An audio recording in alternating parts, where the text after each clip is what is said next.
This is Twig This Week in Google. It is episode 78. We've got a great show with Gina and Jeff, and back from the dead, LBJ, ordering pants. I don't know what this has to do with Google, but it is funny, and it's coming up next on Twig. Netcasts you love. From people you trust. This is TWiT. Bandwidth for This Week in Google is provided by Cachefly. CACHEFLY.com. This is Twig, This Week in Google, episode 78, recorded January 19th, 2011. A skosh more room. This Week in Google is brought to you by Squarespace.com, the fast and easy way to publish a high-quality website or blog. For a free trial and 10% off the lifetime of your new account, go to squarespace.com/twig. And don't forget to use TWIG on checkout. And by MailRoute. MailRoute is a secure hosted service that filters viruses and spam for companies of any size. Find out more and save 10% for the life of your account at mailroute.info. It's time for Twig This Week in Google, and with us, the Google-licious sounds of Mr. Jeff Jarvis. This is not right. Gina's first. She's on the left. I'm on the right. The world is completely messed up now. It's time you got the pride of place. Better billing for JJ. Does anybody ever call you JJ? Doesn't work. When you were little? My friends, my mothers in school would call me Jarvis. Jarvis. That's very English public school of them. Yeah. Jarvis. Get in here and shine my shoes. Jeff Jarvis blogs at buzzmachine.com. He's also the author of What Would Google Do and is a professor of journalism at the City University of New York. Believe it or not. And he's in his library today. I like that. You have a very nice... There was an article in the Yale Alumni Monthly about somebody who stole a Yale Law School dining hall chair and wrote and has it still. And it looks like that chair over your right shoulder looks exactly. That's my father-in-law's, my late father-in-law's dentist office chairs. Oh, they're cool. They're very classic. Cool. Yeah, they are. Man, I wish dentist office still had chairs like that. Yep. Take some of the sting out of the root canal. And here is the lady who takes the sting out of every day. She brings sunshine everywhere she goes. Gina Trapani of smarterware.org. You're in an office today. What are you up to? Yeah, no, I'm in my regular office. Oh, okay. But, I don't take care of my internet connection. I'll email you about that. But we will upgrade your internet connection. Yeah. We'll talk about that. But no, I'm just in my regular home office today. Awesome. And Are you standing up? I am standing up. Standing. Your desk is not what I envisioned. It's looking at it on Smarterware. Oh, really? Yeah, I would have thought it would have been a little more oaky and neat. What is it? Really? Is it IKEA? It's funny. No, it's very high-techy. I don't know, but I just, I don't know. It wasn't what I pictured. It's nice. It's nice. I'm not knocking it. It's nice, but it just wasn't what I pictured. People looked at it and said, "Is this where you do Twig from?" I was just like, what the hell's the story? It's just a table. Did you see the King's speech yet? I did. And he built him a desk in the Buckingham Palace. Here's the picture of her desk. No, this is a computer. It's a classic computer desk. I mean, it's an IKEA desk that's like modular, and I know there's a lot of wires in that picture. I didn't stage that very well. Who cares? It's the shoes I'm worried about. It looks like you jumped out of your shoes. Well, I put the shoes for scale because I was trying to show that it was high up, I get it. Because I raised it to standing Gina level. starts here. Here's the shoes. Gina's mysteriously been erased. There is a program, Leo, that a programmer in Cleveland, I think, worked on one to erase the people from Google Street View. Yeah. The neutron bomb program. Right. But it occasionally messes up and it leaves shoes and dogs with leashes. That's exactly what happened to Gina's desk. Gina got neutron bombed. She got neutron bombed. So why work standing up? Because I'm using this program called Rescue Time, which kind of monitors what you do on your computer, how many hours you spend in different things, which is interesting in and of itself. But it also gives you, emails you the end of the week and says you spent this many hours at your computer. So week before Jeff just shuddered. Jeff just shuddered. I know. He said, "Well, I don't want to." This much time on Twitter, you bozo. Yeah, I don't want to know. I don't want to know. There is that. But the week before last, I get the weekly summary report, and I find out that I was on my computer for 48 hours that week, which isn't unusual. So that's 48 hours that I'm sitting on my ever-expanding So you think that it impacts your buttocks? I don't know if it impacts. Because I think I'm sitting on a ball might help, but I don't know. I mean, maybe it's making, I never, do you think, Eileen, that am I getting whiter? Eileen just give me such a look. Secretary spread. Leo, so that's interesting. Spread. It's more about my posture, and it's just more about wanting to be like more active. I tend to kind of slump forward when I sit in my desk. Oh, I agree. And I just felt like I want to burn more calories. And, really what I want is that treadmill computer. Right. Desk. I was just going to say that. I was just going to say that. Leo, you have to now send us all treadmills for our good and health. So this is the mid step. So you shouldn't go from like sitting to walking. You should go to standing for a while. So this is kind of the mid level between the sitting and the treadmill desk. For years, I like stand-up desks, and I think Thomas Jefferson. A lot of people used stand-up desks for years. I would here, but maybe I could maybe in the new studio I'll make this stand-up. Because I don't mind. In television, I always work stand-up. The reason I sit on a ball is because it approximates that kind of live standing as opposed to sitting slumped in a chair. Well, right. I mean, the ball works really well for you because you get the posture benefits, and you're also your core is always engaged, right? Because you're balancing. So I think the ball is actually really good. It's a good idea. I have to tell you, the first week, which was last week, I was in pain. My feet really hurt. In fact, during the show, my feet hurt. You need good shoes. Yeah. Yeah. I mean, yeah. That's why I have my running shoes on. I bought one of those kind of squishy mats. That's a good idea. But this week it's much easier. So I've already lost like 1.5 pounds. I mean, literally just from standing and working. So that's really great. I mean, I'm also sort of working on losing weight in other ways, like in the regular ways. But I feel like there's just a more efficient way. No guacamole on no more Chipotle. Hey, but no, look, this is what the other thing that I do with and having the ball is great. You get some weights, and you have them lying around, and every once in a while, you can do, There you go. People at home listening are going, "What the hell?" It's This Week in Sweat. I will crush my MacBook. What I like to do is play the Glee soundtrack and just dance while I work. Oh, there you go. Oh, please do it for us, Gina. Please do it now. I've already danced for you guys. Let's get physical. No, but I tend to kind of shift and dance. Physical. Exactly. That's what I'm talking about. It just feels like more energy, thinking on your feet, moving around, get the hip action going. I think that's actually really true. It's so easy to sit in a chair and slump. And if you're spending 48 hours a week slumped in a chair, I don't care if you're I'm farming. Feeling all self-conscious. I just got to keep moving now. I just bounced Jeff. Jeez. Jarvis the slug. Anyway. The internet is funny. It's been a long time since I've written an article that got a lot of attention. I haven't been at Lifehacker for a while, but I wrote this article about the standing desk, and it just got so much attention. And I just had, the internet is just such a funny place. People are like, well, you're going to get varicose veins, and there are health effects associated with standing too much. Just people get so kind of like riled up about these things. I didn't check with my doctor. This is just sort of I would like to stand, a little more. I'd like to mostly stand versus I think sit. that's really good. And it does hurt your feet after a while. I always stood in television, and that would be several hours a day. This treadmill desk is very intriguing. Somebody's making one, right? There are desks that they built to fit on top of treadmills. Right. They're expensive, though. They're really expensive. And then a lot of people, will buy some, treadmill off of Craigslist or a cheap one. Yeah, this is not that bad for a desk, $479. But the idea is that you could then put it over. Yeah. I don't know. That's not going to work for me. I can't imagine me doing this show like this. Well, you put the treadmill at a very, very low speed. Right. Well, you know obviously. What I mean? So you're not Otherwise, you're really. much. I can't. Gina, we actually enable the chat room to control the treadmill. No, bad idea. When we start talking about Glee, they speed it up in punishment. Bad idea. I did want to, and I still may do this, attach an inflation pump to my ball that would be actuated by donations.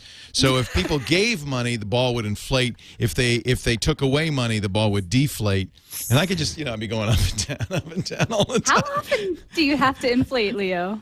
Oh, I inflate. Often? No. There's some seepage. Something sounded wrong about that. I don't know. But occasionally, I'd say every month or so, I'll break out the pump and and inflate it. Okay, that's not bad. That's not bad. There's very little leakage. These things are pretty damn robust. I might You do said a you have combo popcorn? stand ball. Okay, well, there was a time, Colleen, who used to be our studio engineer, found exercise balls from a company called Vallejo. They were cheaper, but they were not. They were not as good. They were cheap Chinese knockoffs, and I blew out 2 of them before I realized, you know what? There really is a difference. So you want to get one with thick walls. So I sit on a brand that's called Anti-Burst. It's a Gopher Sport Anti-Burst Ultra Fit Stability Ball. Hey, don't get me started, Jeff. Anything that'll make you want to stand, it's blowing out 2 balls. Nothing worse. Because It's This Week in Balls. There's video on YouTube, and what happens is basically it's like when somebody pulls out a chair. You go from 0 to 60. I mean, it's like there's nothing there, and you're on the ground. I mean, it's just instant. It's not like a sudden. There's no intermediate. You're supported, and then you're not supported. And this happened during a show? Yeah. Oh, there's video on YouTube. I'm surprised you haven't seen it. It's actually pretty funny. Because what happened is I could hear a hissing. This is okay. No. Another lesson. I could hear a hissing, and I thought, oh, you know me. I'm a little bit of a clown. So I thought, oh, this will be funny. I'll sit on the ball and slowly descend. Okay, these balls do not slowly deflate. So I sat on the ball. I sit there for a while, and then it goes boom, and I'm on the ground. And I didn't hurt myself, but it was a humorous moment. I'll show it after the show. You can see it. Oh, yes, there are many YouTube links in the chat room. Oh, right yeah. The chat room knows all about it, and they celebrate it. So let us talk about Google. After all, that is why we are gathered here today. It's so funny because I should let people know this, that really for us, it's just a social hour, this show. We just, we're just getting together. So we have to kind of force ourselves to talk about serious subjects because, frankly, we're just chatting away here. But there is news. In fact, you shared a really great link, and I hope nobody gets fired at Google for this, from the XDA Developers Forum. This is XDA Developers. It's like where you go to find out how to root your phone. Sorry, that's my farm. Never mind. There we go. Is this where you go to root your phone, Gina? Is that what this kind of is? Yeah, this is a place where there's advice and information and discussions about rooting and firmware mods, for sure. So somebody joined it with a phony name, and there's only one post. And the post is, they claim to be a Google employee. The post says, the Samsung secret, why Galaxy S phones in the U.S. are still running 2.1, which is, by the way, a huge source of dismay for Galaxy S owners. I like the Galaxy S hardware. He says, I'm going to step across the NDAs and explain the issues. Does this person claim to work for Google? I know at the end, some might wonder why I didn't deliver this over a more legitimate news channel. The short answer, I don't want to lose my job. However, I appreciate transparency, which is why I'm here. This person could, I suppose, be working for Samsung, not Google. I think Arrington would be happy to run the tech WikiLeaks. Yeah. Arrington should. Yeah. If he would stop feuding with Josh Topolsky, maybe he could. So, Gina, explain the story here. What's going on? So the story is that the reason why the Samsung S owners don't have the latest version of Android, actually not the latest version, 2.2, right, which is Froyo. Yeah, the latest is 2.3. Right, the latest is 2.3, right, but these people just want 2.2, Froyo. Is not a technological one. It's a political one. So now, correct me if I'm wrong about how this works, Leo. But just to summarize, the issue is that this person is saying is that Samsung wants to charge users for the update for these new features. So it doesn't want to push the over-the-air update could go out. It's not a technological problem, but that Samsung wants to charge for the update because it's a feature update. That's kind of the simplified version. He or she explains here that money change hands when there are different types of Android updates. There's critical updates, there's maintenance updates, and there are feature updates. Okay. Right, and the update to 2.2 is considered a feature update. Critical updates are free because that means there's a problem, and so they're gonna do that. Maintenance updates are basically free, but you have to pay a lot, he says, for feature updates. Yeah, that's what he's claiming. Now, if you go back, by the way, this comes from the days when you had a Motorola StarTAC phone, and Motorola would send you a critical update or a maintenance update. No big deal. They're going to push that out. The carrier's going to push that out, and Motorola's not going to charge you. They need to do that. But if Motorola says, "Hey, we can add this shiny new feature to a StarTAC," but you got to pay us for that. That made sense in that era. Right. But the Android era, it doesn't make sense because there's so many updates. Right, it doesn't. So he says, now here's where the politics come in. Most U.S. carriers aren't very happy with Samsung's decision to charge for Android updates as feature updates, especially since they're essentially charging for the Android open source project's efforts. And the effort on Samsung's end is rather minimal. As a result of perhaps corporate collusion, all U.S. carriers have decided to refuse to pay for the Android 2.2 update in hopes that the devaluation of the Galaxy S line will cause Samsung to drop their fees and give the update to the carriers. The situation has panned out differently in other parts of the world, but this is the situation in the United States. Now, there's an Gizmodo update. posted this. Right. There is an update, at which I'm looking at the Gizmodo post about this, and Gizmodo posted Samsung's official response. Samsung does not charge carriers for updates to new versions of Android. We are working to make the Android 2.2 Froyo upgrade available to all U.S. Galaxy S owners as soon as possible. Due to the complexity and unique functionality of each Galaxy S device, we are performing additional testing.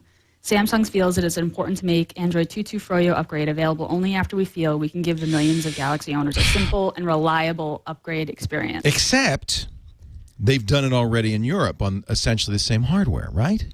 Right. So it's kind of not credible. Right. Exactly. I call It's a BS. real brand problem. Yeah. Because now I got my Galaxy Tab, and that makes me very nervous about living 2 years with this. So they better be very, very strong. Even if they were thinking about it, they better be very strong to pull back. Are they saying, Gina, that the Galaxy S devices in the U.S. are somehow different than the Galaxy S devices in Europe? I mean, due to the complexity and unique functionality of each Galaxy S device, that's what they seem to be talking about. It just doesn't make sense. The whole thing is just crappy, and it makes me even more determined to just sort of wait for the official, whatever the official sort of Google device is, right? Well, as we should point out, that this Google device that's current, the Nexus S, is a Samsung Galaxy S, basically. Well, right. You're right. But Google but says we'll keep it up to date. Now, who pays that fee?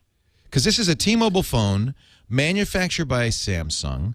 It's an official Google phone, but still, does T-Mobile pay Samsung for the updates on this thing? I mean, I'm very confused. That's a good question. Yeah. That's a good question. And this Google guarantees will be updated. Maybe Google is going to subsidize it and say, well, if there's any carrier fee, we'll pay it for T-Mobile.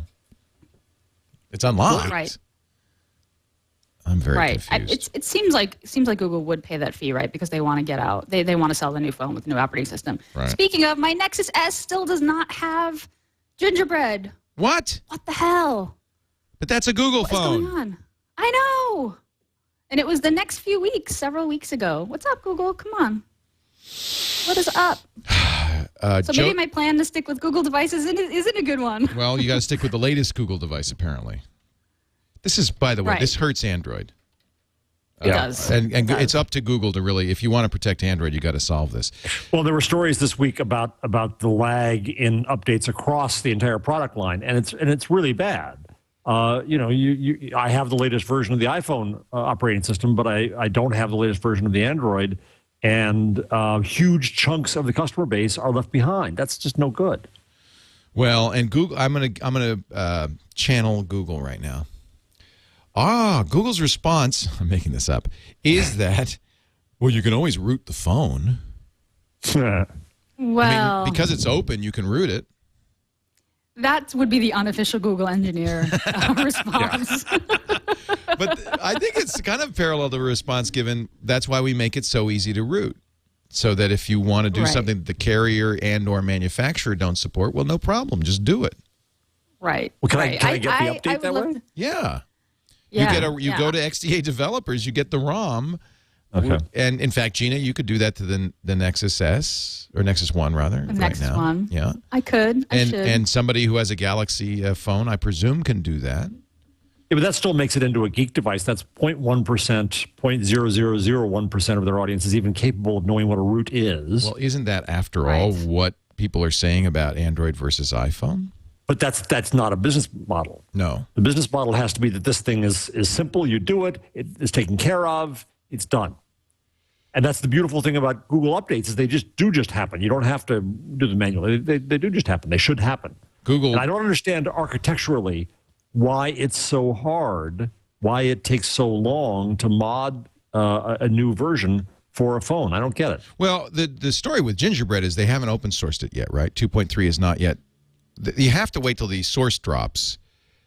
Then the manufacturers will get the chance. So the sources drop for 2.2. So allow them a month to or whatever to hack their apps to work with 2.2 if they need to. So 2.3 I can understand. But 2.2's been out for 6 months, for a while. Yeah, it's been out quite some time.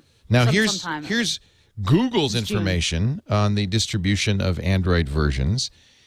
87.4% of Android phones are now at 2.x, up from 55% in July. And more than half of all phones out there are using Froyo 2.2, which has been out for 7 months, according to this. But that's low. That's my point. Yeah. And that probably... Why isn't that 95%? And this is global. I'm sure if you had that number in the U.S. only, it would be a much lower share. Although the Droid Incredible, the Evo 4G, and the Desire are all updated, right? Froyo's share in 1 month, on August 2010, Froyo's share grew from 5.5% to 28% when the big Droid Incredible, Evo 4G, and Desire phones got updated. I don't know. I think this is a big problem for Google because I think I'm starting to hear customers complain. I think they are more aware than one would guess of what version they are using. And that doesn't sit well for people if a later version is out but not available on their hardware. They don't like it. Yeah, I guess in some. Go ahead, Gina.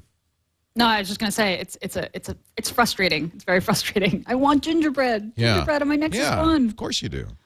So compare this to Apple, right? So Apple is going to come out with the iPhone 4, one presumes soon. There'll be a new operating system. Apple in the past has delayed the operating system rollout to earlier devices by some time, right? 2-3 months. So I guess it's not that different from Apple, or is it? Well, it's different because you know it's going to happen. Yes. So you buy an iPhone, you know, well, I'm going to have what I have. So that's simple. That's a matter of communications and transparency about how you operate, which, by God, Google should do and the phone companies should do. I dream. Chef, I never knew you were such a dewy-eyed optimist. A little Pollyanna. It just felt like it was on Glee there for a moment. But thespian moment for me. He's a Gleek. Oh, well. I was the lead in my high school play. Oh, yeah? What was it?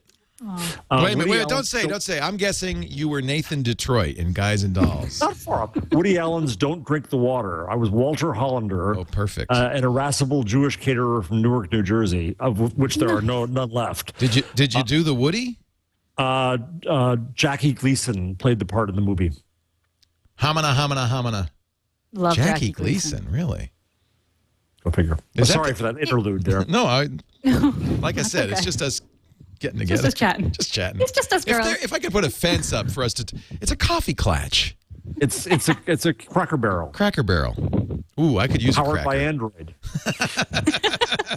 Is the iPhone update different because Apple delivers it through iTunes? It's been a really long time since I've had an iPhone, but when you upgrade your iPhone, you do it by syncing through iTunes on your computer, right? It doesn't happen over the air. Does correct? not do OTA, yep. So Apple controls this process. Not only does Apple control it, they pay the bandwidth. Right. And they clearly extorted that from AT&T as a condition of getting the iPhone. And they they were in the position to do it. And this was always my complaint a little bit about how Google handled Android was that they didn't. Well, I wish Apple had made an open GSM phone, but they wouldn't have been able to do this. Google made the open phone, and as a result, doesn't have the ability to extort that. Right? Anybody can do an Android phone. Google doesn't have the say. So what do they? There's but Google. But only the phones that get the Google logo have to meet certain requirements, right? So Google could use that to create situations treat users better than Can you this. tell me which phones have the Google logo? No. No, but I mean, that's kind of a neither big can deal. I. But that's a pretty big deal. I mean, the major manufacturers are doing that, right? I mean, they're getting, they want in the ad, they want to say powered by Google. That's, I think, a big thing. Yes. No? Yes. That's why I guarantee you. That's why Verizon spent so much money on the Droid campaign to create a brand that is not a Google brand. It's a very strong brand, by the way. Even Regis. I saw that. Even Regis. Saw that. So great. You were spectacular. Thank you. No, You were spectacular. I showed Regis the Atrix, the Motorola phone, and he said, "Is it Droid?" Is it Droid? Is it Droid? And I was kind of, to be honest, I was a little taken aback. It's like, what? You know that? But that shows you the effect. I mean, look at Regis. He's 80 years old. He's not tech literate. In fact, when I was, you'll see next couple of weeks, I'm going to show him how to tweet. And when I said, okay, now you click the tweet button with the mouse, he literally lifted the mouse up and started to go to the screen. No. So, yeah, so he's not, I mean, look, not to knock Regis. He's an amazingly sharp, very sad, with it, great, one of the great performers of all time. So I'm not knocking him, but I'm saying he's not a computer whiz. And even he knew, is it a Droid, Leo? So they paid Lucasfilms to build that brand. They built a brand, and it doesn't say powered by Google, Droid powered by Google. It's Droid. Yeah. But it was Droid with Google. I mean, I don't know. I think the Google brand does have a lot of sway there, and I wish that Google would take the tack that they take with video codecs with Android a little more and kind of insisted. Let's talk about H.264. Now it's been a week. We've absorbed the dropping of H.264. We talked a lot about it. If you didn't hear last week's Twig, Kevin Marks was on. He was great. He explained it all. We've had time to think about it. Do either of you feel a little bit better about Google dropping H.264? Because I'll say up front, I kind of do. I kind of, maybe I'm a true believer, but I kind of think that they took a pretty big hit in the name of openness. You feel better, Gina? They definitely took a pretty big hit. We were pretty hard on them. I do feel a little better about it. Although I have to say, I'm just looking at the Engadget article now. Did they issue sort of a public defense? Well, it wasn't a very. It wasn't very public, or was it? It was public, but I don't think it was that compelling. They basically just reiterated, no, we did this for openness. I don't think that they... Right, I mean, and the core of this argument is like, we're not evil. Like, we're doing this thing that could be interpreted as evil or not. Just trust us. Our motives are not evil. I don't think that's a good argument. No. Trust us, we're not evil. Trust us. Really, well, honest. You know, we care about the future of the web. We want to make it open. And, yeah. I mean, yeah. I mean, it carried water for me because I believe fundamentally that that's true. I know far too many Google people, which is always a mistake. I admit it. In fact, one of the things I've always done in my career is distance myself from the companies I cover, because once you start knowing them and liking them, it's very hard to believe ill of them. Amen. Yeah. So maybe I know them too well. Yeah, I admit to that too. Possibility as well. But all the engineers I know at Google really are highly committed to open. And so I find it, I mean, even if corporate says no for business reasons, I think that that's not going to... They're not going to, the troops at Google are not going to go along for the ride. And I do believe you could say, look, we understand WebM may be slightly encumbered, may not be desirable. Yes, nobody's using WebM, no browser supports it. But we want to put a flag in the sand. We want to say open's better. There's going to be some pain. We're going to suffer some pain. I understood their argument but don't confuse Flash. Because we said that this de facto helps Flash. But they said, okay, yes, maybe, but don't confuse Flash with H.264. These are different things. What we're talking about is the video, and I did say this last week, it's the video bracket video bracket thing. What is HTML5 going to do when it sees video bracket? And you can all add plugins. You can all add plugins for every codec you want. That's fine. But we want to put a stake in the sand to say, well, what it should do is use WebM. It should use an unencumbered isn't that open a different standard. way to say it, Leo? Is that that's a default rather than support? They said we're going to stop supporting H.264. We're not going. We're going to make it a plugin. You can ship the codec with it, Yes. but default to WebM. If you use Windows and Chrome. It will support H.264 because Windows builds in the codec. Well, the Chromium project never supported H.264. Nor did Mozilla. Nor did Right. Mozilla. But the Chromium and Chrome are different, right? So Chrome is the Google product that they're going to ship. So they used to support H.264. Chromium didn't, but now they're not. I mean, I think honestly, this was just a bad PR move. I think that's what I'm saying. Is I think that you could say it differently and say we're going to default to open now, and it would have been everybody would have hugged them. I think the problem is it's too technical. I think that kind of was what they were saying, but it's just technical. They said bracket, video, bracket, but I don't think most people, most technical people understand the difference between a plugin and native support. And there has never been in HTML a definition of what happens when you see video. In every case, up until now, when you see video, you have to have a plugin. The browser, HTML does not support video. HTML5 will support a video tag. What happens when that tag happens? What does a browser do? Does it go out and launch a plugin? Well, it could. In fact, it will have to in Safari. It will have, in fact, and that's why Google says we're going to make WebM plugins for Safari. We're going to make a WebM plugin for IE9, but that's interim. The real question is if it's a HTML5 browser and it runs across a tag, it has no plugins, there's no Flash, there's nothing installed, what's it going to do when it sees video? And we believe that all browsers should default to a baseline of WebM. That's fine. If they want to add more, that's fine. Is the precedent set by Apple, right, with Flash? It sounded like that. Oh, you're right. You know what? That's exactly right.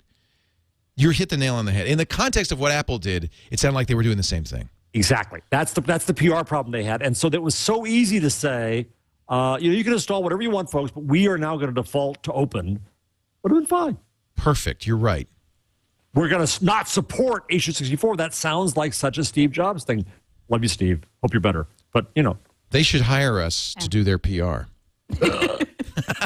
Yeah, I wonder. I don't think that they expected the backlash that they got. Like some project manager kind of posted this on the Chromium blog. I don't think they maybe expected the response that they got. I think that's the case. I think that,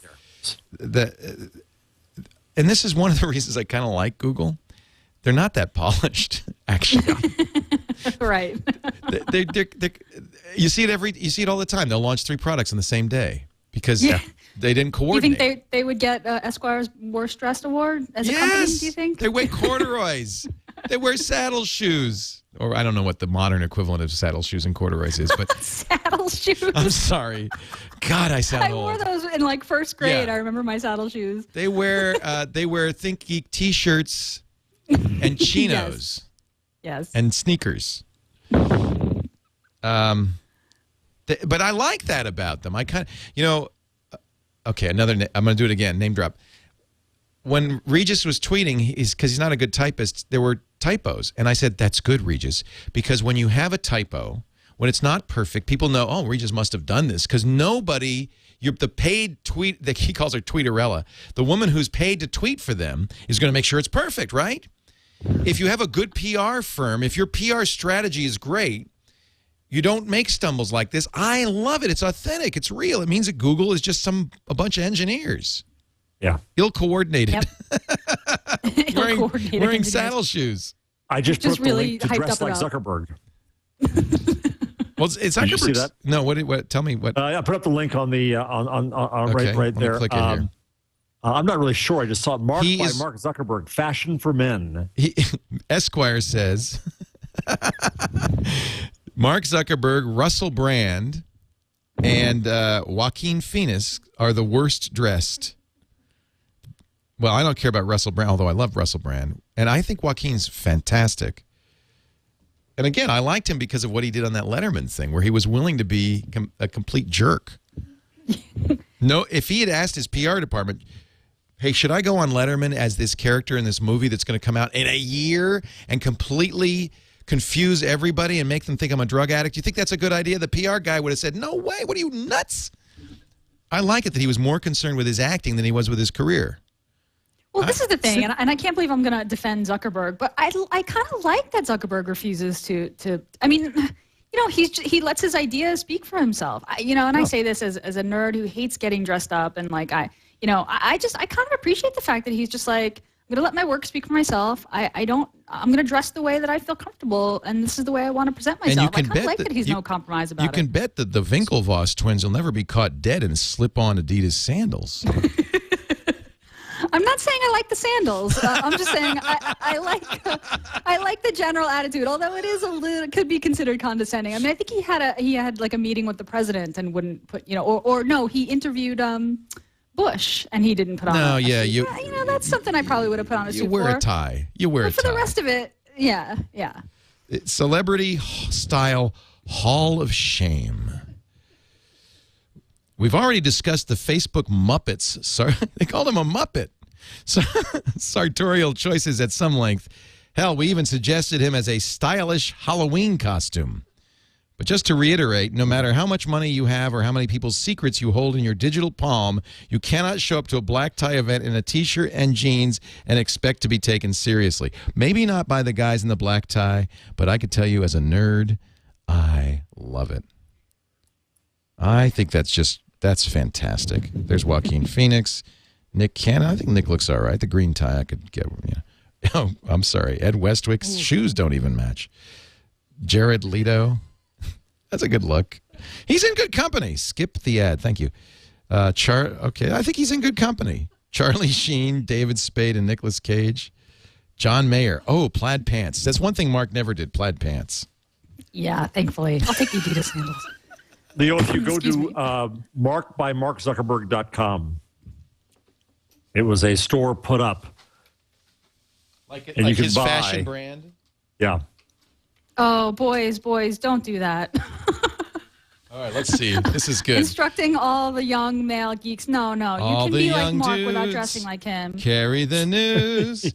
Bathrobe, plain white socks. So far, so good. Adidas flip-flops, elastic Best jeans. thing is at the bottom. The best thing is at the bottom. I'm sorry. Elastic jeans are for pregnant women, not for men. That's true. Sorry. A sweet tie. The Mark by I want this. I would buy this T-shirt right now. The Mark by Mark Zuckerberg fashion for men. I would, if that really were real, I'd buy it. I think you can. I'm buying it. They should have. It should say a Mark Zuckerberg production. A Zuck. You can $23 canvas tote. American Apparel. Wow, but it's not made. I love that fashion for men. Mark by Mark Zuckerberg. I want the scent. Again, young male developers do not admire the man's ideas, not his clothing. You do not have to dress like Mark. Okay, you go to a meeting. You're you got $1 million venture fund. You want to invest in somebody who's going to make the next big thing. Are you saying you're looking at him? He's wearing a natty blazer, gray slacks, tasseled loafers. You give him money? Hell no. That's the Winklevoss twins. Yeah.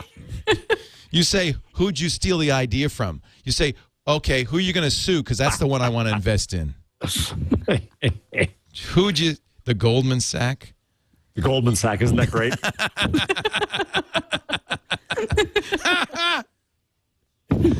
I admit I don't wear the Adidas shower slippers ever. Does Mark wear those? Yeah, with socks. Oh, with socks. Okay, now that is which is a worse offense. He's doing that he's doing that purposefully. Of course, that was his great line about the social network. Was that the one thing they did get right was his wardrobe? That's right. And by the way, so now Sorkin decides that Zuckerberg is a good guy. What happened? Now, what happened? His acceptance speech. Oh, on the Golden Globes, he thanks Mark Zuckerberg. Yeah, and so did Rudin, the producer. Thanked him for letting us use his life to make a point about social relationships today. Oh, BS. There's so much butt kissing. So much butt kissing. Yeah. Oh, Hollywood, I'm sure. Mark is a real person. Yeah. He is. Cynical little worms. Hollywood. They suck. But, I have to say that I think we came to this conclusion that the social network was the best thing that ever happened to Mark Zuckerberg. Yeah, it is. It is. Yeah. But the fact that it beat Inception is criminal. You thought Inception was a good movie? I did. Did you not like Inception? I loved Inception. I was surprised that it beat Social Network. That Social Network beat it. I was offended. Do you not like this Inception, Leo? Maybe we shouldn't talk about this. This may be the first time that Leo and I I know, because we have pretty much the same taste. Yeah, we do have similar tastes. I'm not going to get too complicated. Why, Leo? It's a terrible movie. Wow. The characterizations were so thin. They misused Ellen Page. Yeah, they did. She could have been somebody in that movie. Instead, she was a cardboard cutout. The plot was absolute. I mean, I followed it. I wasn't one of those people saying, "What's happening? I don't understand. Where's going on?" I figured you would. I yes. completely look. I understand recursion, Gina, and it was basically recursion. I understand it recursion. was recursion. Mm-hmm. So I wasn't confused. In fact, the minute I saw the little when he washed up on the shore, and I saw the top, I immediately grokked what was happening. It wasn't. You knew that it was going to end with the top. Yeah, and that, it wasn't like, that the whole deep. Thing was, yeah, I got the whole movie right in the first 2 minutes. However, I thought not okay. I know I'm completely upstream on this one, but hey, what about that? Mark Zuckerberg Tunisian protest sign? Isn't that great? Changing the subject very quickly. Thank you. Thank you. Thank you. Would you please explain this? I don't understand. Jasmine Revolution. Thank you. Good. Mark Zuckerberg by Fazaza Feza. Tunisian people. Versus Ali Bad. Versus Ali Bad. I don't. So there's a huge argument going on right now. Yevgeny Morozov is fighting against Andrew Sullivan and Clay Shirky, where you have the Shirky and Sullivan are the Twitter triumphalists accused thereof. They're not really as strong as you'd think, but they're saying they're giving credit to Twitter and to Facebook for its role in Tunisia, whereas Morozov in both Iran and now is saying, no, you're far overdoing it. Well, I understood the argument in Iran, which was that all of the, quote, during the Iranian Green Revolution, all the, quote, protesters were in the U.S. Because why weren't they writing in Farsi? I mean, they were writing in English. That was patent. That was obvious. I don't know anything about the Tunisian story, but the fact is there are people there in Tunisia who are thanking Mark Zuckerberg for having Facebook, which is pretty incredible. I think it's pretty clear that both. I disagree with the argument that Twitter. Who was it wrote that in the New Yorker? The Twitter supports the status quo as opposed to offering big hair guy. Yeah, Malcolm Gladwell. Malcolm Gladwell. That's the international symbol for Malcolm Gladwell. Yeah, you got to move your fingers. Yes. Yeah. Gina, if I had seen Inception with you, I might have liked it. It was probably just that. What's sad is I think that Jeff agrees with you, so it's like 2-on-1. I don't even have a shot. I liked it. I don't think it was brilliant. Social Network versus Inception. That's I think Social Network's actually a better movie. Much better. Oh, wow. Like 20. Eileen, you disagree too? Okay, so maybe I'm just not a geek. It's probably this sweater. No, I think that I'm just dumb because Inception, I really enjoyed it. It kind of blew my mind. It did. I did. So clearly I'm just like. See, The Matrix blew my mind. I walked out of The Matrix going, wow. Yeah. Yeah. I walked out of Inception going, oh, who cares what happens to the top? Really? Oh, see, I spent an hour discussing the top Did with it my fall friends over at afterwards. the end? Is it real? Did it Is it not real? Is he in the time? symbolism, this, and then he said that. What? Yeah, exactly. I was in Google Wave discussing it with a friend of mine who's my buddy who's a big sci-fi fan. In Google Wave, having a threaded conversation about about Inception and what all the symbolism meant. And yeah, I was like, I think Google Wave is a metaphor for Inception, actually. Yeah. And somebody screwed up below. Yes, somebody screwed up. It's in the basement. Somebody messed up in the basement. All right, we're going to take a break. This is a discussion that I'm sure I will hear about in Twitter, and people say you lose your geek cred if you don't like Inception. But I think it actually proves that you are a super geek. You're a more highly evolved geek. Yeah, I think so too. If you had the top thing in the first 3 minutes, you immediately got the recursion. It was like, oh, come on. Well, but because I knew it was a time travel. I kind of knew a little bit of the. I guess I probably read a blurb somewhere. And here's what I went in. I said, because I knew people were confused by the movie. I said, okay, so this is a confusing movie. Let me see if I could figure it out. And it was. So you were proactively. I was thinking about modeling it. Is this going to make sense? Yeah. Okay, look at already on Twitter. Last, Leo Laporte hates Inception. Anyone want to troll the guy?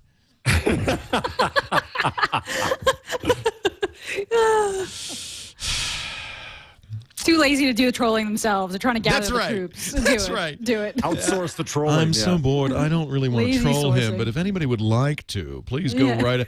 Be my guest. Here's a good reason to troll Leo. You're welcome.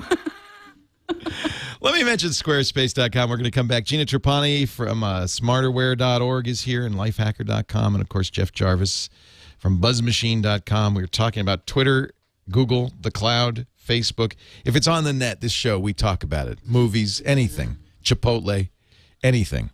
Squarespace. I'd like to talk about Squarespace. Squarespace.com, they call themselves the secret behind exceptional websites. I would agree for several reasons. First of all, Squarespace is hosting plus software, okay? So you need to understand that. They will host your website. Of course, you can have your own domain name and everything. But then they have this great software. It's a content management system, but I don't know if that does it justice. The best way to do this, go to squarespace.com/twig, and there's a big green card. Try it for button rather. Try it for free. You don't need a credit card. Just to make up a site name.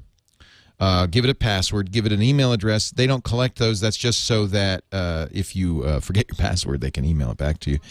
And then a little bit of a,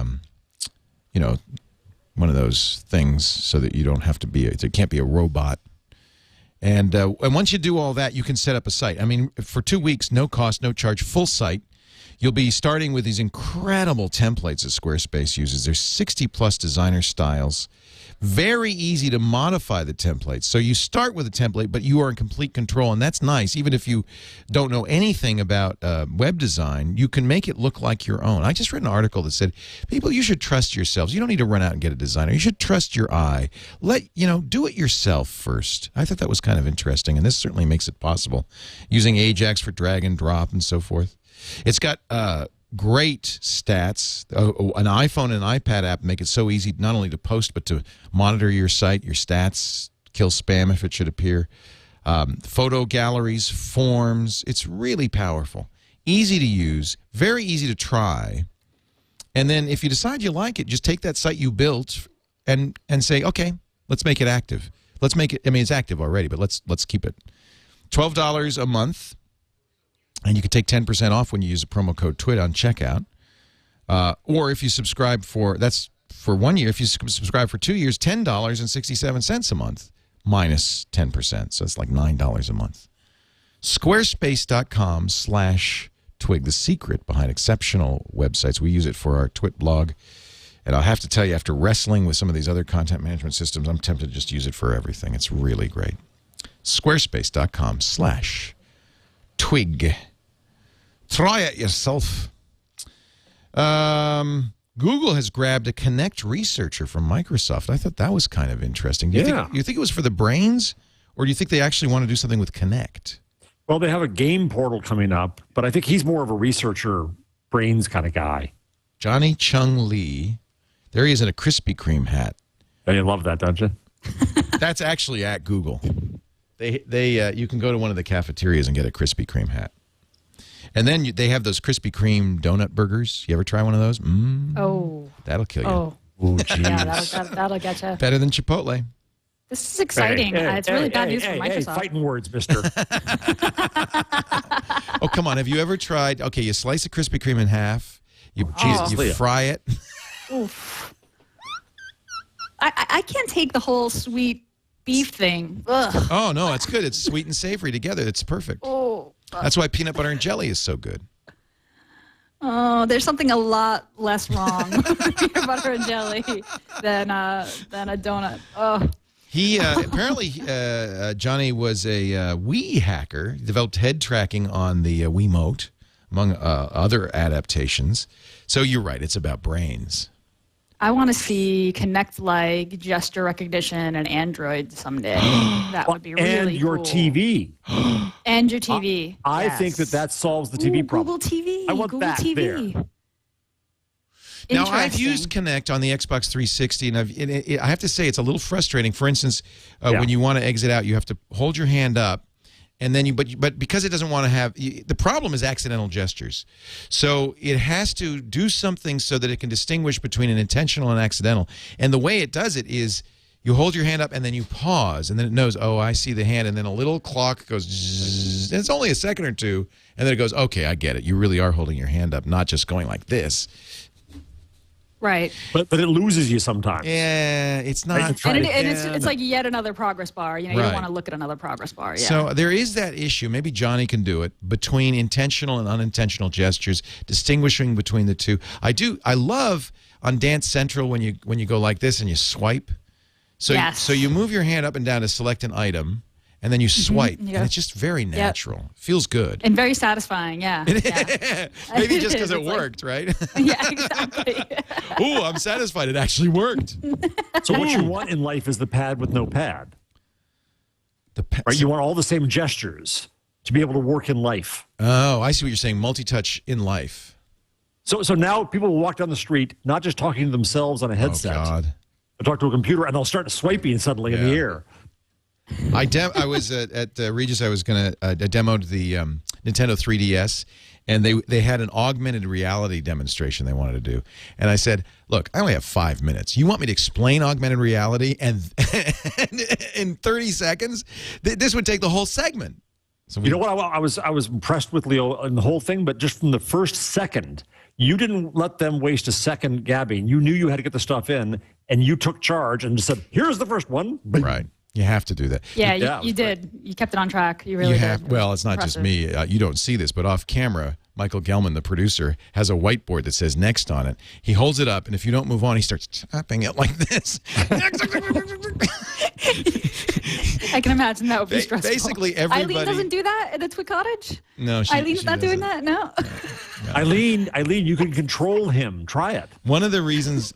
No, she can't. One of the reasons I created TWiT was in direct response to mainstream media's desire to, don't get into the details. Nobody wants to know that. It was just show us pretty pictures. Yeah, you're exactly right. There was an article about an interview with Roger Ailes, the head of Fox News, in which you probably read this, Jeff, in which the writer talked about the fact that Roger doesn't have the sound on when he looks at watches Fox or any television.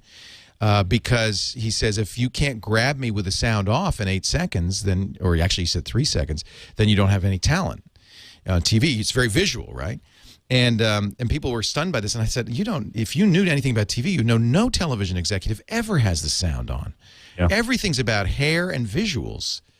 You know, it's all about. Boy. Yeah, I know. And this is why, unfortunately, Good mainstream thing I'm media, on TWiT. Yeah. We're about Seriously. ideas. Well, you have very nice hair. But, Oh, well, thank you. but we're about ideas, and even the chat room sometimes is going next. I mean, a lot, in fact. but we're here. But we love you, chat room. Oh, we do, and I understand it. But I like the leisurely pace. Yep, I do too. And that's I do too. and I think I think they're saying it right now, by the way. They're saying it right now. They're the smart ass chat room. Next. Previous. Somebody said previous. I like that. You're all so fun. Previous. Next is S. Next is X. They're clever in that chat room. Well, that's, what we do for smart people, right? We assume that you care about this stuff. You're intelligent. You're willing to spend a little time with it. We are all ADD. We accept that. But we also assume that there's some interest in intelligence, and that's exactly what mainstream media. Well, Jeff, you reviewed TV for years. Yeah, I don't know. Yeah.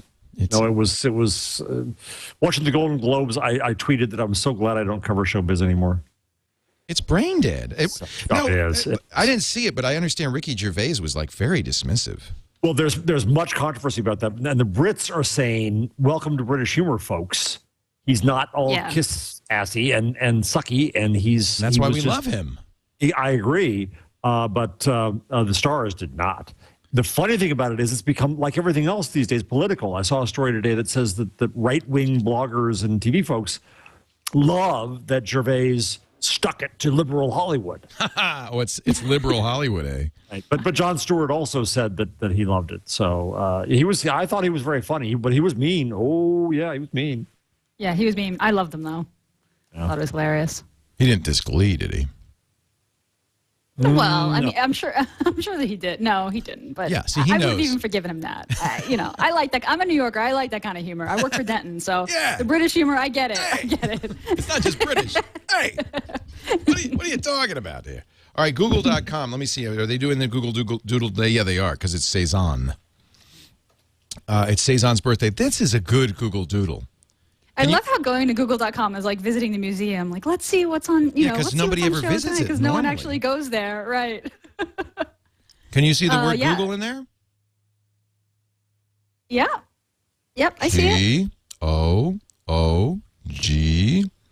I love it. Yeah, very nice.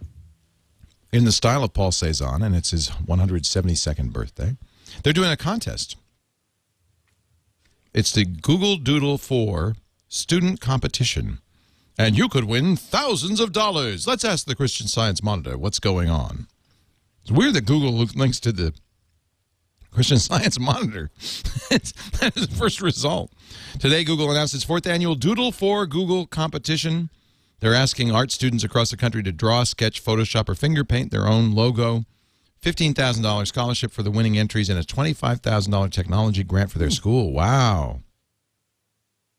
That's neat. One talented kid will have his or her picture posted on the Google homepage. The judges, Sweet. Google staff, and Whoopi Goldberg, ice skating champ Evan Lysacek, and Garfield creator Jim Davis. Last year, a 3rd grader won. Mackenzie Melton. Here's her Google Doodle. That's pretty cool for a 3rd grader. That's very nice. Very nice. From El Dorado Springs, Missouri. And The problem is, what you end up with these things, you end up with a million crushed little kids. I had one of them a few years ago. Really? My daughter. Yeah, it's. Well, you got to explain that there's probably, a million entries. You're a kid. You're a little kid. I You're know. proud of what you've done. I remember when Google I collected crushing the dreams a of bunch children. of cornflakes box You didn't get an tops. A. You're nowhere. Sorry. Go ahead. I'm sharing my deepest childhood trauma. Sorry. with you. Let's go ahead. Sorry, Leo. Don't apologize. It's my fault. It's all right. I'm not going to talk about it. I collected a bunch of cornflakes box tops to get a Mr. Potato Head, and it never came, and I'll never get over it. That's why I hate Toy Story 3. So That's it. We're sending you Mr. Potato Heads. no, please, Be ready for the onslaught. No, I don't want 'em. Twit Cottage. Look I up don't the want address, 'em. kids. All I can say is when Mr. Potato Head went from an actual potato to a plastic potato, they lost me. I want my Mr. Potato Heads to rot on the shelf. So Social Network, we didn't really say who won. Social Network won 4 Golden Globes. Golden Globes we don't even know who they are. They're the Hollywood bunch Foreign Press. Yeah, which means it's nothing. The guy who got up had no accent anymore from the association. He's been living here too long. Yeah, it's a dozen people who are hangers on from it's that strange few? foreign lands. Oh, it's some small number. And but somebody came along and said, we need another award show. There's this crazy Golden Globes thing, and it's been blown up into utter ridiculousness. And because it comes before the Oscars, which of course is intentional, it carries this weight because it's like, is it a precursor of? So Best Motion Picture Drama, Social Network. I think we can all agree, for whatever its flaws, that's going to be Best Picture this year, right? Ooh, Gina. Inception. I Okay. still will argue. Whatever you think about Inception, Hollywood does not give science fiction movies Best Picture awards. I mean, they don't have a chance. I will accept that. Yeah. I wrote it up to like I thought that the nerd movie of the year was Inception. Although now I'm rethinking that. No, it can be the nerd movie of the year. I can't think of a more nerdy movie. It's definitely the nerd movie. I wouldn't argue that. You wouldn't argue that, but you think that Social Network was a better film?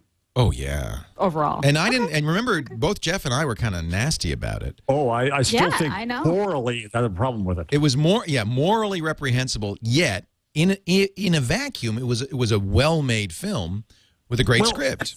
It was such a cynical act. That's why Sorkin and Rudin on the Golden Globes just upsets me so much more. We used you, Mark Zuckerberg. And oops, people do like you. We didn't manage to destroy you. Never mind. mind. We like you now too. Yeah. It was even more a cynical act. It doubled the cynicism. You're right. Best Motion Picture Drama, Best Motion Picture Director, Best Screenplay. I don't know what the 4th one is, but they won 4. And best original score, oh, that's the Trent Reznor score. Black Swan, Natalie Portman for Best Actress. You know, I loved The King's Speech. Have you seen that yet? That's a great movie. Yeah. Loved it. Great film. Loved it. Great movie. And Colin Firth won Best Actor. I don't know why. This isn't the show for the Golden Globe results. I'm going to stop right there. Well, but Glee took top TV honors. But Glee... But Glee, let's just get that in there. Jane Lynch's acceptance speech, hilarious. Oh, Did you I realize didn't that it's see any actually of not it. all the writers? I was on a plane. I didn't see any of it. So what did she Yeah, say? it was kind of fun. I mean, she was just really funny, and I would try to reenact it, but I will absolutely ruin it. But she made just really some very, very funny, like very Sue Sylvester-like jokes. You know, she thanked her writer, and then she delivered these incredible lines, funny lines. She's really it's funny. She's Jane Lynch is such a wonderful actress and has done so many great movies, but she's really found her character, her persona. Yeah, she has. She was Sue up there. It was really cool. She was Sue. Well, of course she's Sue now. I love it that TV ad where she kicks the kid off the bench. Yeah, she said something like, you know, when I'm not too busy, you know, eating, I really appreciate all the good things that Glee has done for me. It was very funny. We look it up on YouTube. I would, except this video is no longer available because this YouTube account associated with this video has been terminated due to multiple third-party notifications of copyright infringement. Sorry about that, says YouTube. Of course, I was too busy squealing and jumping up and down, so maybe my recollection of it is better than it actually was. Is it a squeal or a squee? A squee. Officially is specific to fangirls. Yes, which I am. Tween fangirls, which is what I become. So I was really, my wife was very upset this morning because she got an email. She's not a member of LinkedIn. She got an email from LinkedIn that had 5 people she knows saying these people are on LinkedIn and want you to be a friend with them. And she said she was really upset. She said, how do they know? How does LinkedIn know this information? She was very upset. And after thinking about it and talking with the chat room, I realized those people all, when they signed up for LinkedIn, said, help me find my friends. Here's my contact list. Oh, yep. And, I mean, it's not just Facebook. This stuff is happening everywhere, and it's very offensive. Facebook has had to suspend its address and phone sharing feature because of the same kinds of what the hell reaction. They announced a new feature that allows users to share their mobile phone number and address with applications and third-party websites. They said today they're suspending the change in order for us to clarify the permission process. But I think that's a good thing. I think they've learned that rather than shoving it out first and then fixing and doing damage. Well, they did shove it out. Well, but they did, but they pulled back faster than ever. I mean, it went out Friday night, making a user's address and phone number accessible as part of the social graph. The issue is if you haven't explicitly said don't share that, it would kind of, share it. As long as they iterate quickly, as long as they learn and iterate quickly. Yeah, it's just like Google with Buzz, right? Okay. They responded fast. Yep. Mm-hmm. Although I do have to point out that maybe they should have realized that this was going to be an issue. Yeah. Yeah, phone numbers, it gets kind of sticky, right? I mean, I feel like as soon as you email someone, they have your email address. Your email address is in their address book, which they will likely upload to wherever to contact their friends. I mean, at that point, it's like it's the nature of it, right? But yeah, phone numbers gets a little sticky, right? It's a good argument for Google Voice. Yeah, having a single phone number which is not your number, public phone number, that you share. It's free. Why not? Yeah. And if you want, and this is what I do with my Google Voice number, I give it out because I use screening, and so I don't have to. I mean, anybody can have my Google Voice number. I'll give it to you right now. It's 302-LEO-TWiT. Wow, bold, Leo. I'm like that moron. And suddenly all the phones in the Twit cottage are ringing off the hook. I'm like that moron who gives out his Social Security number. Try my service. Don't do that. No, bad idea. Park, the Palo Alto Research Center, did a study on the usage of the location field in Twitter profiles. They said you're doing it wrong. This is the new meme. They select a group of 10,000 active users to study. 34% of Twitter users do not provide valid geographic location on their profiles. Instead, they use them for joking or none of your business. I don't know why. Well, this is the open text field in your profile, you should right? be able This to do isn't the anything like you automatic want. post. Yeah. Yeah. And I can working on Think Up, I can say that this sounds absolutely correct.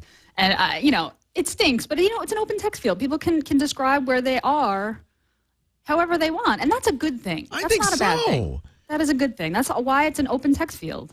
By the way, my phone is ringing off the hook. Shocking. Among other locations provided, Justin Bieber's heart. You get a lot of planet Earth under my desk. I used to always register, software I always used to register to all mankind, location planet Earth. It was my little way of... Contribution to the dirty data pool, Leo. The dirty... Well, for a long time when anybody asked for when Apple asked for my email, I'd say sjobs@apple.com. Nice. Don't you want? I think that's appropriate. It's tempting to do. Now, that, Apple, if you don't, when you get a new Mac, and if you don't fill out that form properly, they won't let you use your Mac. It's really. Oh, they validate. They validate your email? They seem to do some validation because I've gotten rejected. They said no, S-Jobs, we don't think so. But that doesn't stop you from actually using the machine, right? I can't remember. It seemed like I had to get through it to continue on. That would be evil. That's kind of That would be evil. So what do you think of, I don't want to talk about Jobs' personal life because it's none of my business, except to wish him well and hope that he gets better. But there is a larger story, which is Apple without Jobs, Apple being very, and even the business press says, well, we can't trust Apple to be straightforward with us. We don't know what's going on.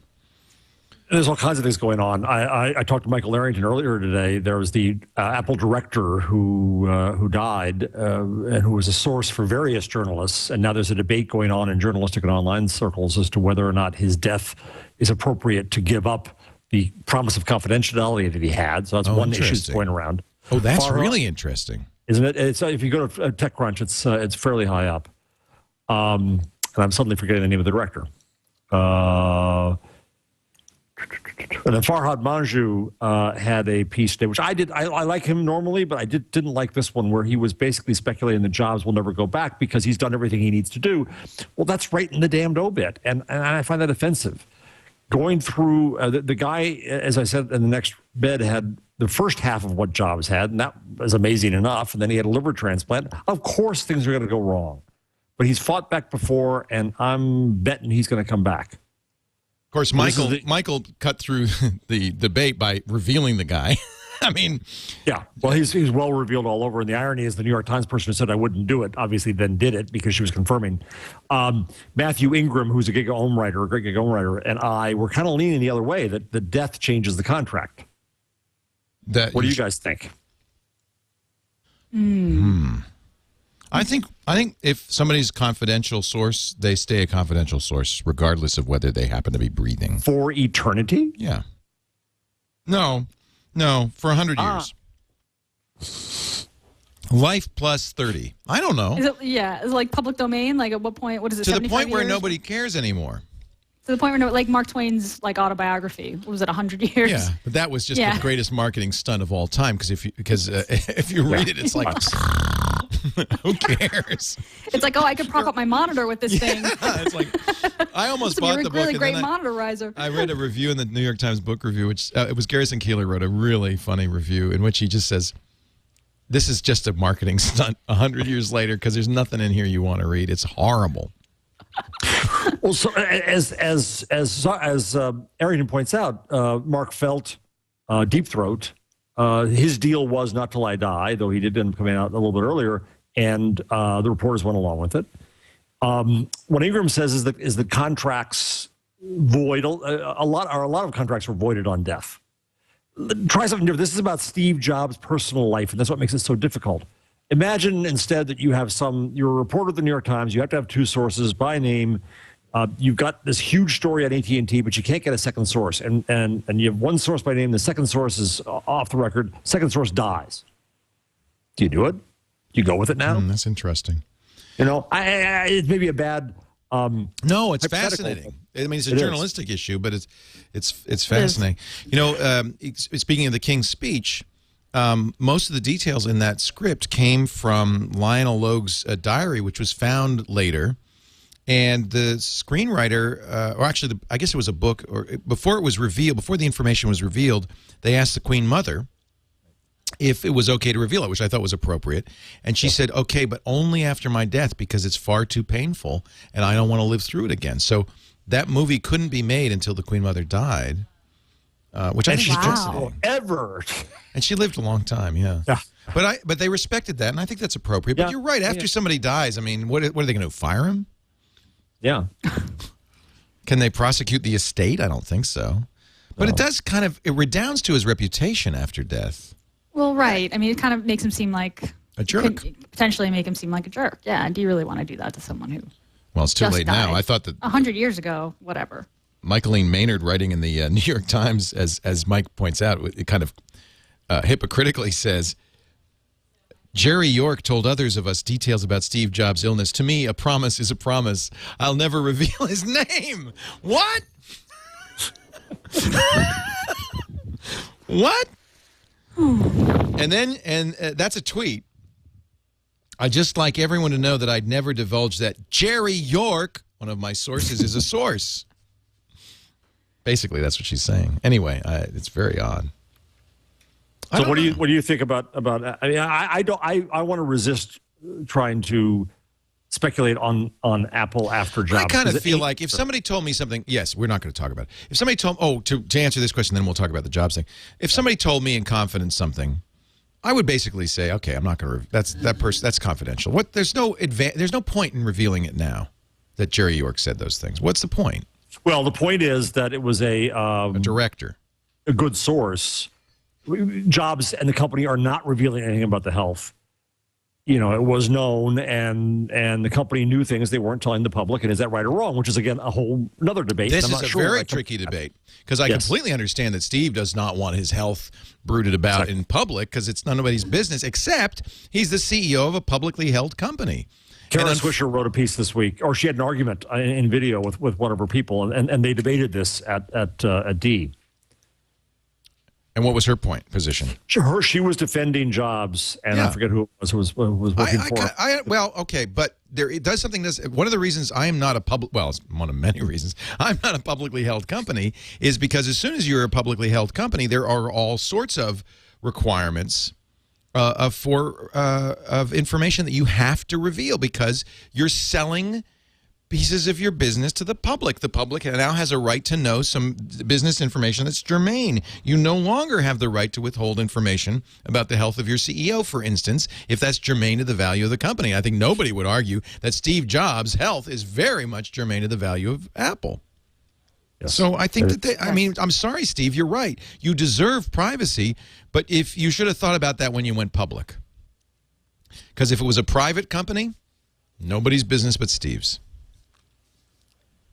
Right? Yep. Am I wrong? Yep. And then, of course, we're talking to the guy who announces every possible surgery to the world. So you want to see my scar? Yeah. I'm kind of the you're the Lyndon Johnson. Yes. I didn't show you my prostate scars. I got that scar right there. Yeah. That's a very famous picture. Did you see the video this week about LBJ buying pants? No. I saw people talking about this. You got it. Okay, let's see if we can find it real quick. LBJ. Who can Google it faster? Are these the with a roomy crotch? Oh wait, this is audio, not video, right? But there's a video version of it. I got the audio. No, you want the video version because they illustrated it. Oh yeah, I have that. Okay, here we go. Let's listen and watch. It's on Vimeo. LBJ Lyndon. For those of you who don't remember, he was the president back in 1964 through 1968. Here we go. LBJ buying pants. Hello. Mr. Hager? Yes, this is Joe Hager. Joe, is your father the one that makes clothes? Yes, sir. We're all together. You all made me some real lightweight slacks that he just made up on his own, sent to me 3 or 4 months ago. It's a kind of a light brown and a light green, rather soft green and soft brown. Now, I need about 6 pairs for summer wear. I need about 6 pairs to wear around in the evening when I come in from work. And I can send you a pair. I want them a ½ inch larger in the waist than they were before, except I want 2 or 3 inches of stuff left back in there so I can take them up. I vary 10 to 15 pounds a month. What? So leave me at least 2.5. We all thought he was full of something back then, but now we know. And make these a ½ inch bigger in the waist. Make the pockets at least an I don't know inch where it gets to longer. this, but it gets us to whether he dresses right or left, if you know what I mean. Oh, God. Hello? Hello. Now, another thing, the crotch down where your nuts hang is always a little too tight. So when you make them up, give me an inch that I can let out there, because they cut me. They're just like riding a wire fence. These are the best that I've had anywhere in the United States. But when I gain a little weight, they cut me under there. So leave me, you never do have much margin there. Let's see if you can't leave me about an inch from where the zipper ends, down Yes, seatbelts. back to my bunghole. Okay, thank So I you. can let it out there if I need to. He was actually Now, quite be sure- famous for being somewhat crude. In fact, even making having meetings in the White House John. Yeah. At those tapes, Michael Beschloss did an amazing job some years ago collating the LBJ tapes. It's well worth. It's on Audible.com. It's well worth listening to. I don't know where this one came from, but he taped everything before Nixon did. He was the original taper. That is very funny. Isn't that great? I don't Isn't that know great? what- God bless the internet. You know, you find that gem and somebody pulls it out and does something. It's the remix culture. It's a beautiful thing. It is not fake. Yep. That's absolutely LBJ. I'd know, it is. I'd It know is. his voice anywhere. I listen to all those tapes. I love them because it's really an insight into the very personal presidency. I mean, you get right in there. Yeah, I feel like I could have probably done without the information at the end there, but you know, still great illustration. Yeah, I mean that's a sitting and president. a good demonstration. I'll give me some of them Hager slacks. You know, you made some. He was such a good old boy. Oh my God. So, have you used your iPhone to buy coffee yet? I did today. How was that? It's incredibly fast. There it is. Right. So right. the Starbucks app now has the ability to buy coffee. Yes. And so all you do is go to the app and say, touch when you do it. You scan it to the thing right there at the register, and boom, done, and off you go. Now, what I want, and I said this on Twitter, is I want this to also have my drink order. So that goes in. I don't have to go through all this mess, which was somebody's idea, my Starbucks idea, about a year and a half ago. And on Twitter, Starbucks Twitter account said, well, one thing at a time. Interesting. I also want this on Android. And they said they're working on that too. Can I have it delivered? That's what I want. I want you to just bring me coffee, boy. And can you leave a little more room in the crotch? So wait, how is the payment done? Is it done through iTunes? Oh, you register your card. You No, charge it register up. your Oh, like card. you have like a gift card? Okay, your charge Yeah, card. sorry, Steve Jobs. It goes right around you. So Really? Apple makes nothing? No. It's a free app, and I register my gift cards to my account anyway, which I just did this weekend by chance because I found some. I didn't know how much was on them. You know, my mother-in-law gives me. She had no idea what to get for me, so she gives me a Starbucks card. Thank you very much, Eileen. And so I have like $300 in Starbucks Oh, cards so you have like credits. for a couple of years sitting there. So yeah, and so I Well, finally put them all if you have cards, yeah. I mean, it's the same thing. It's just on your phone. So you type in your order. Does the app detect what Starbucks you're in? Like, how does it submit the order? No. It's just like, when do you you're have to in be the connected to the you Wi-Fi? You just go hold to it your up. order. That's what he to wants. your order. Oh, I see. You just hold up a scan. That's it. It's, Yeah, it's like Gotcha. a 40. He wants, and I agree with him. You shouldn't have to go up to the counter at all. Right, you Which just submit your Chipotle, order. This is the Starbucks. dare I say it? Chipotle's app, of course, I can do that. Really? Oh, yeah, I did it today. You go to the Chipotle app, you find the nearest one. I have a standing order. I put it in. I get there, and I go around the line, which my Chipotle is incredible.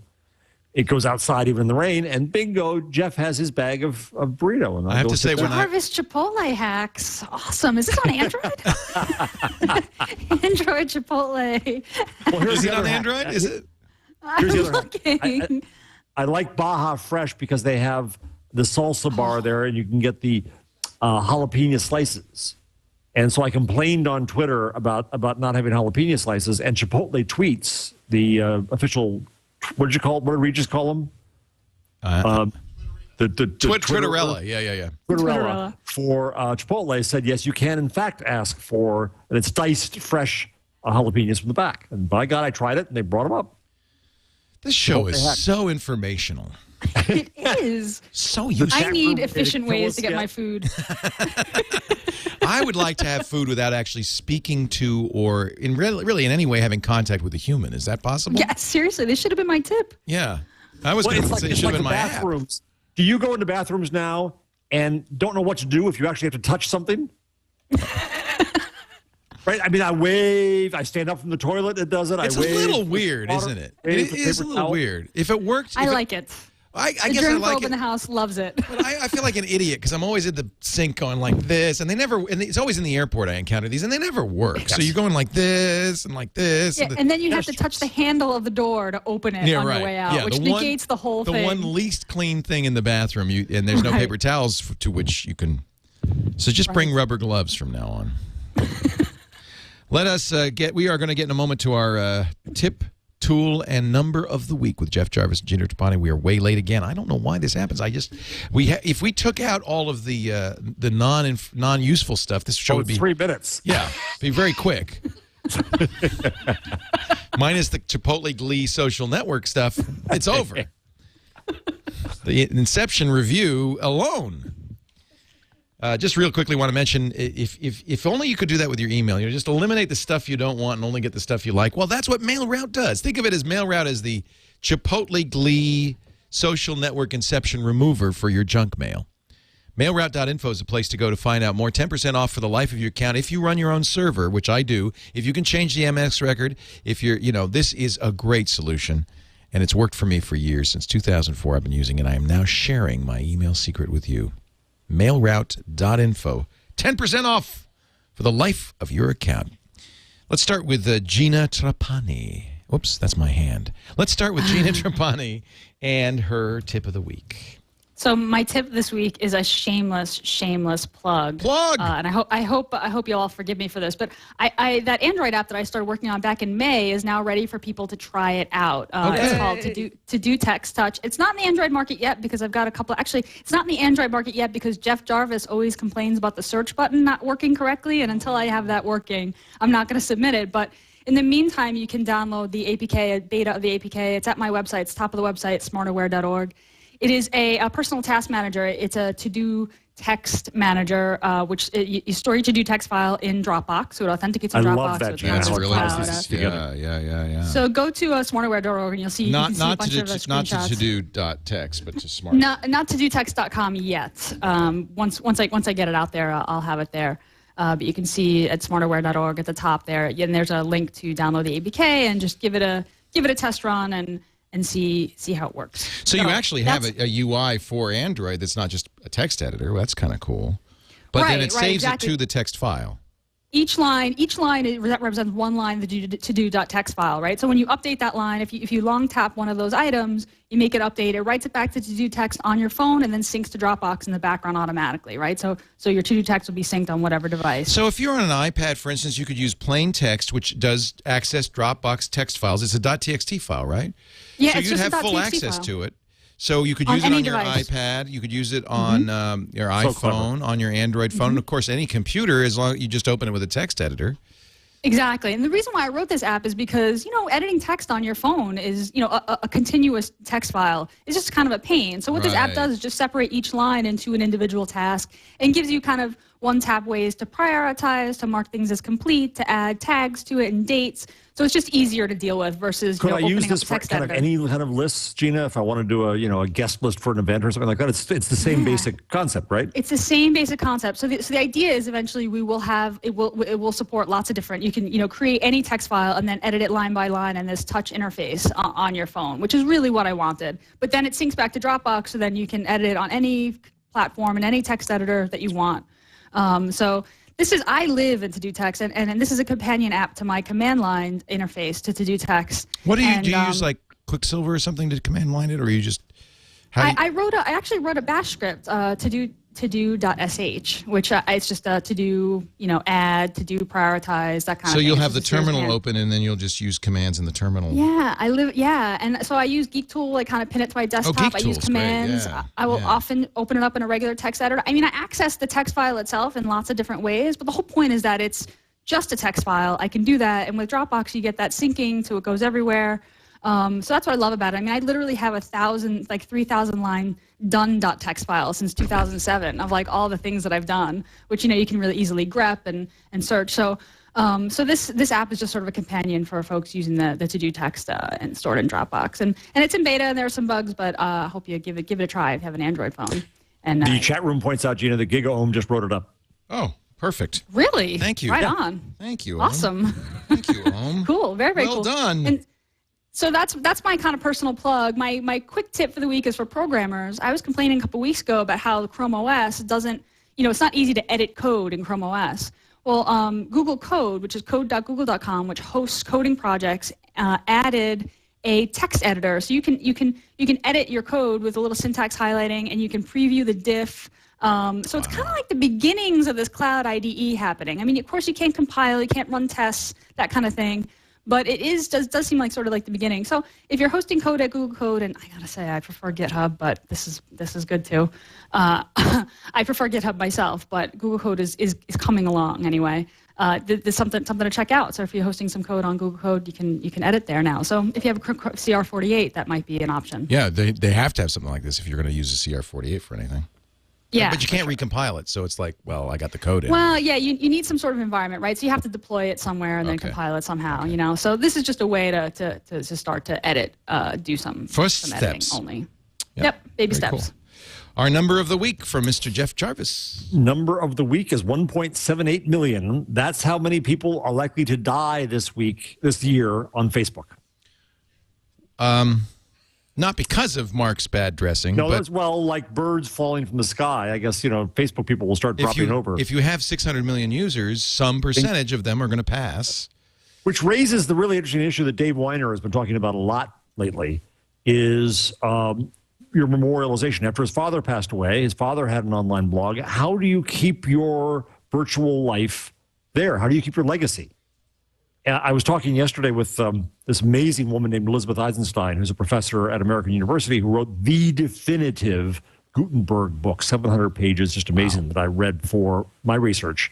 And it was just a delightful conversation with someone who, demurs, I don't know technology and all that. But we got into the same issue of permanence, and the desire for permanence is what pushes people to write a lot. That's what we're doing. And she said, well, your floppy disk is already useless, but the Gutenberg Bible is still around 550 years later. And so how do we look at this issue of permanence as people die, and what is their legacy online, and what should it be online? I lost a friend a while ago who got killed in an auto accident, and her page is still there. Facebook has a process for that. You actually can, as the next of kin, contact Facebook, and it will turn your wall into a memorial. There's a whole process for that. I didn't know that. Yeah. Well, when you got millions of people dying, you got to do something. Yeah. So actually, I commend Facebook for kind of thinking about that. I don't mean to end on a downer of death today, but I found that notion interesting, is that when you get to those numbers, you're going to deal with 1.8 million deaths. And what do you do about it?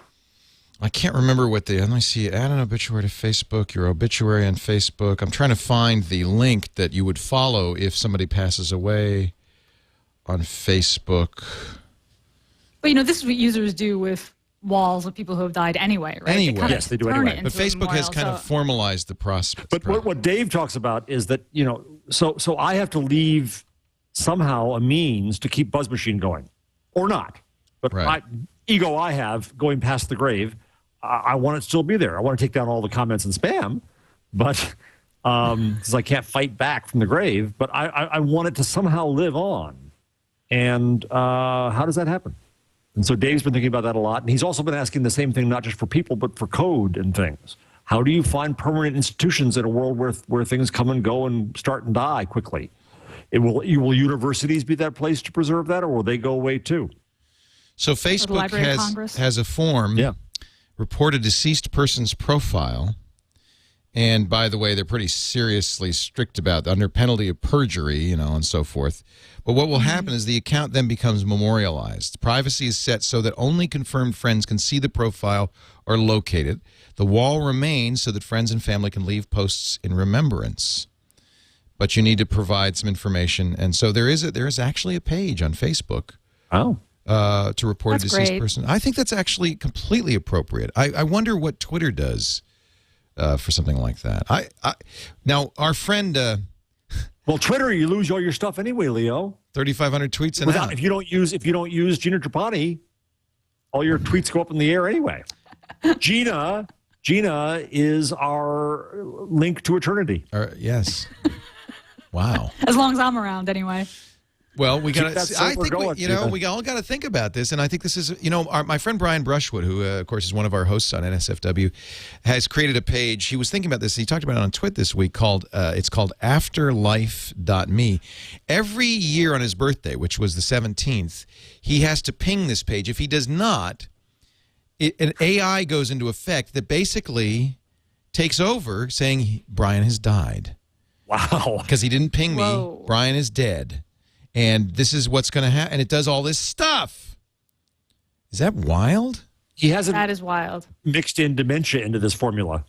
Oh, well, he's either dead or crazy. Yeah, exactly. Yeah, I mean, how does he remember to does it remind him? Brian doesn't know what it's like to get older. I told him this is a brilliant startup. It is. And, the thing is that we would write about these kinds of services on Lifehacker all the time, but my question was always like, how long is this startup going to make it? I'm probably going to make it longer than this startup does. I mean, why would I trust?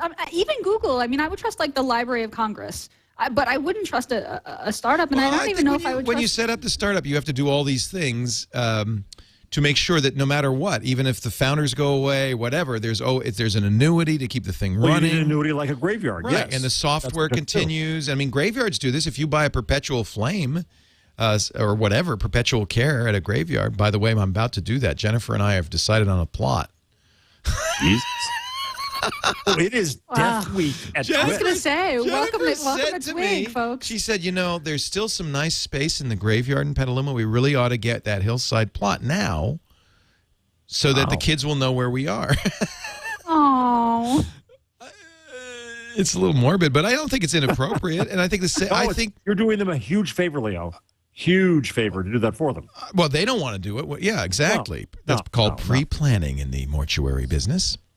Now, I have to say, I think we definitely need somebody to put together. You're right, Gina. I've seen all these sites that set up this stuff are gone. Yes. But somebody needs to do something and somehow set it up so that it's more permanent. At least, hey, congratulations to Facebook for addressing it and handling it. I'm going to put this on my to-do.text to-do list. And I know. I'm sitting here going, God, I really got to do a will.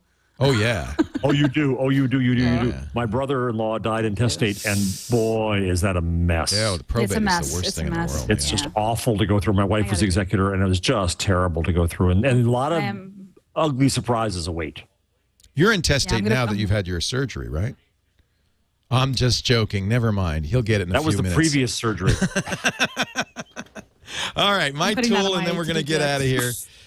So I'm not going to name names, but somebody that I work with, I lent her a Droid X, and she lost it.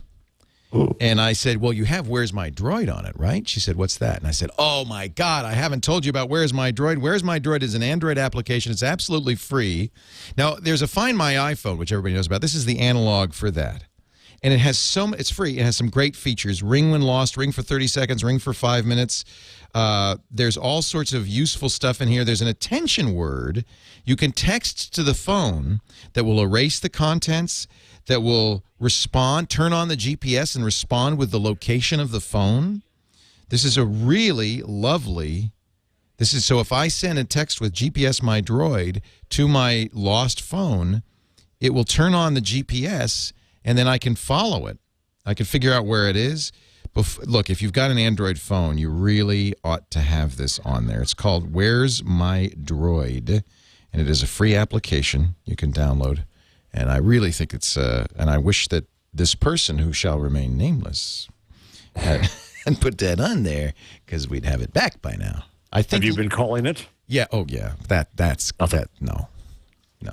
I think she left it in a New York cab. And having left an iPod in a New York cab some years ago and calling the cab company and hearing the laughter, the mirth that ensued when I said, well, is there any chance I could get the cabbie to return that? In fact, what they said was, well, if you're lucky, maybe he turned it into the police department, but we got it. Otherwise, I think you're out of luck. Do not leave anything in a cab if you ever want it back. That's for sure. Jeff Jarvis is at buzzmachine.com. That's his blog, a must-read. He's also a professor at City University of New York of Journalism and the author of a great book called What Would Google Do? Available in better bookstores everywhere. Are you going to hold up the book? Hey! There, I haven't done that in ages, chat room. It looks just like my copy. Oh, mine's on my Kindle. But yeah. Hold up your Kindle. Gina Trapani would never have a dead tree anything in her house. Never. She is the author at smarterware.org. And that's a great place to go to find out about this to-do.text, which is really, I think, a wonderful idea for a to-do list.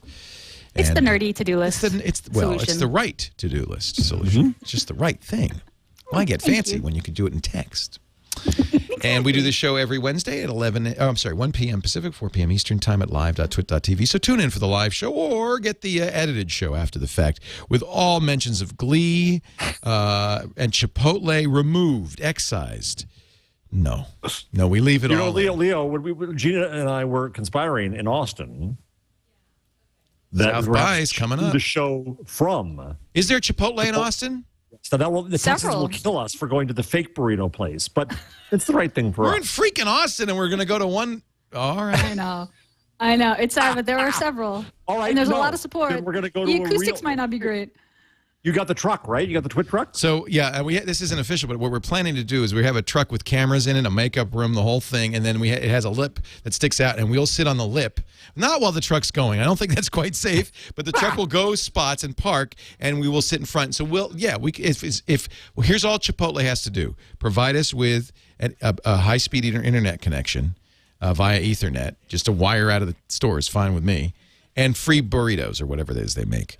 And then the guacamole for all. And then we will be outside of your Chipotle store. Chipotle tweets.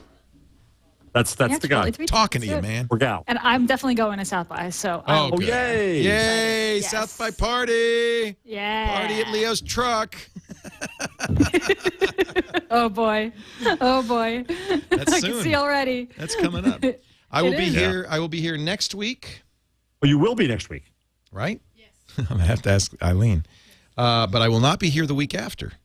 Or for 3 weeks. I'm going to be in South America. So I'm going to miss you for 4, Leo. I hate this. Oh, and now you're going to be at Davos and not able to do the show because you'll be in... No, they scheduled me so that I'll be ending an event at 10 o'clock. That was fun last year. We got the tour around. Yeah, that was fun. But that's all right because you're famous and you got to go. So you got to represent us. Got to represent. Got to represent. Yeah, absolutely. So I guess I won't see you for a month. Oh, I hate that, Leo. But have a bon voyage. Have a great trip. Thank you. Enjoy. You deserve it. I'll be doing my social media thing. Yeah. So you can follow it there. Thank you, everybody, for joining us. We'll see you next time on This Week in Google. We need more nutsack.